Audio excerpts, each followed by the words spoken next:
Les audits sont un élément, là aussi, très important des fusions. On distingue plusieurs types d'audits. Le premier, c'est l'audit de due diligence, qui va regrouper une dimension sociale, financière, structurelle, de risque. Deuxième catégorie d'audit, ce sont les audits dits de synergie. Et le troisième, c'est l'audit culturel. Le premier est incontournable, on le retrouve dans toutes les fusions.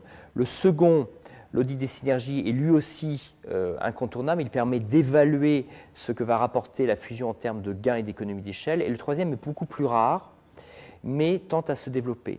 Une remarque quand même sur l'ensemble de ces audits, c'est qu'ils sont d'une qualité relative, d'une fiabilité relative, pour trois raisons. La première, c'est la confidentialité, puisque nous sommes dans l'étape pré-fusion, donc il est difficile de pouvoir auditer au vu et su de tout le monde, au risque par exemple en droit français d'un délit d'entrave, ou d'engager ou d'entamer un délit d'entrave.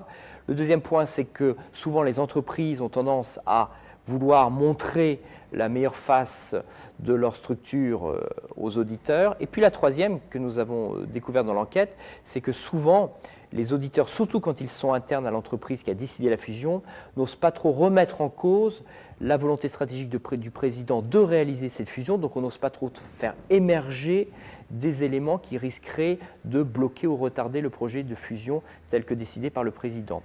Donc les audits sont incontournables, mais au jour d'aujourd'hui, encore à manier avec une certaine prudence.